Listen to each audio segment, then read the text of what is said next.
Hey guys! Ang isi-share kong video ngayon ay ang Ritz-Carlton Dubai. And ito yung labas sa main entrance nila. And isi-share ko galing dito ang lobby at ang kanilang room kung saan sila nakapag-stay.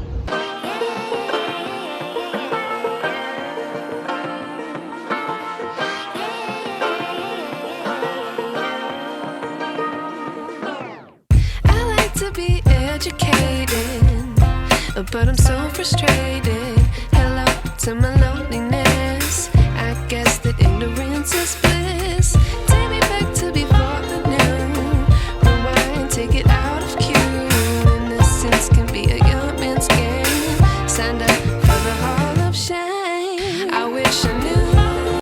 Papasok na kami sa lobby guys. Ayan si Teachens. Naunguna talaga siya. Kasi gusto niya kasing kunin yung phone ko. Sabi ko, hindi mo na, mag-vlog muna ako. Kasi Tagalog vlogger na daw siya. How much I miss not knowing that we're all screwed. When we play our roles and ignore the problems.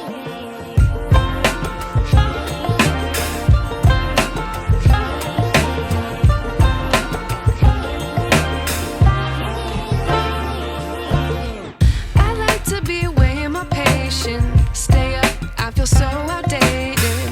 How can we look the other way? Sun is out, but the sky is gray. What would happen if I took a chance? It's always hard at first glance. I don't wanna, but I know I gotta do it. The truth is hard to swallow, I think I'll chew it.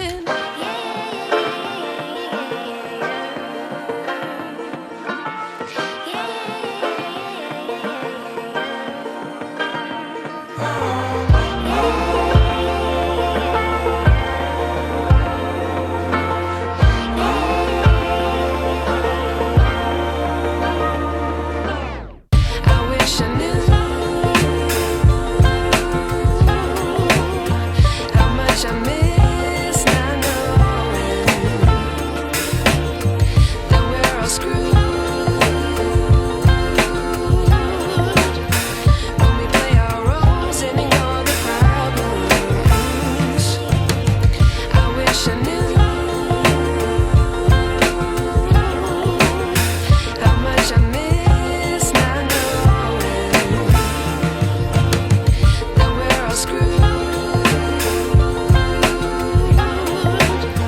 When we play our roles and ignore the problems. I wish I knew.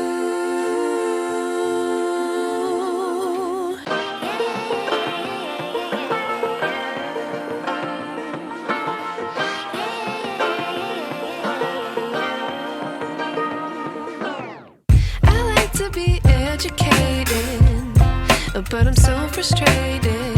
Hello to my loneliness. I guess that ignorance is bliss.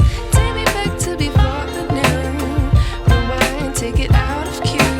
Innocence can be a young man's game. Signed up for the hall of shame. I wish I knew how much I miss not knowing that we're all screwed. Pabalik na kami sa kanilang room. We play our roles and ignore the problems. Yan, maganda kasi dito kayo sa kitchen.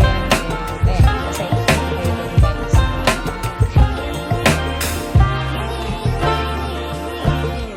I like And guys, ito naman yung hallway papuntang room na nila. Ayan, medyo malayo yung kanilang room kung saan sila nakapag-stay. to be away in my patience. Stay up, I feel so outdated. How can we look the other way? Sun is out, but the sky is gray. What would happen if I took a chance? It's always hard at first glance. I don't wanna, but I know I gotta do it. The truth is hard to swallow, I think I'll chew it.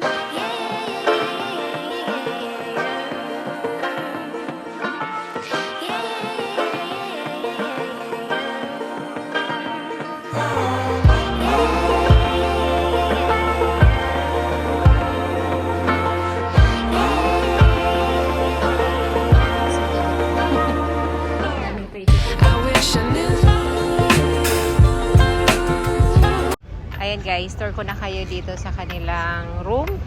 And ito yung powder area, room powder nila. And malaki rin na sala. Ayan, malaki yung sala. Doon lang ako sa kabilang side na yun natutulog. And ayan, yung kanilang may parang office nila, table. And may dining table din sila. Ang laki, no? Sana all talaga kapag mayayaman. And ayan yung master bedroom. Isa lang na room nila guys dito. And ang toilet super duper laki. Ayan yung jacuzzi nila. And may isa na naman toilet dyan. And ayan yung shower area. Yan, ang laki ng shower area nila. Pero ayoko ng yung apakan kasi napakadulas. And ayan, may lagayan ng damit, walk-in closet. And lalabas tayo guys, papakita ko yung view ng terrace. Maganda rin yung view nila, lalo sa gabi. Ang ganda. Hindi ko pa ma-open. Wala kasi yan sa amin sa probinsya ay. And ayan, ang ganda ng view dito guys. And ang daming pool dito sa area na to. Dito sa hotel na to, ang dami. Ilan ang pool nila. And yung nakikita namin hanggang sa gabi kasi maganda dito kasi yung ilaw ba, maganda siya. And ayan, ang ganda ng tanawin. Nakikita din namin yung Burj Al Arab doon sa kabilang side. Ayan siya guys, ang ganda. Ang ganda lalo pagkagabi guys, ang ganda. Ang ganda tumambay-tambay. Sana all makatambay man lang kahit 1 hour dito sa labas, pero walang time. Walang time talaga kasi si Teachers laging ayan, lagi siyang nakasigaw sa akin kasi gusto niya lahat ng attention ko nasa kanya. Kapag nasa iba na, nakikipag-usap ako kahit sa telepono guys, ayaw niya. Sasabihin niya yan na, turn off your phone, don't talk to them. Ganyan siya. Kaya, limit lang. Kahit nga ngayon sa pag-vlog ko guys, medyo limit na lang ako dahil nga sa kanya. Medyo nakasigaw. Minsan maririnig ako nila, madam. Nahihiya naman ako. Kaya minsan hindi na rin ako kumukuha ng video. Ayan, balik ulit tayo dito sa room. And, i-share ko sa inyo guys ang kitchen nila. Maganda rin yung kitchen nila dito. Sana all talaga. Pero i-share ko muna dito bandang side yung kanyang view dito sa kabilang side ng terrace. Malaki kasi yung terrace nila. And ayun yung view dito sa kabilang side ng terrace. Nakikita na yung kabuuan ng dagat. Dagat talaga, no? And now, ayan na guys, ito na yung kitchen area nila. Sana all talaga. Ang ganda ng kusina nila dito. Ayan, sana magkaroon din ako ng kusinang ganito sa bahay. Oo, dream ko lang kasi na magkaroon ako ng magandang kusina. Kahit magandang kusina lang guys, okay na sa akin. Ayan, ang ganda oh. Kaya sana matupad kapag nagpagawa na ulit ng bahay. Ayan, ito yung kusina nila. How much I miss not knowing that we're all screwed. And guys, ito naman yung night view. Ang ganda ng mga pailaw nila kapag gabi. And ang susunod kong i-share guys, yung ibang part naman ng hotel. Kasi nagustuhan ko dito kasi napaka-peaceful ng hotel na to. Hindi kagaya sa ibang napuntahan namin na hotel, napaka-crowded na. And ayan guys, salamat sa panunood. Please subscribe my channel.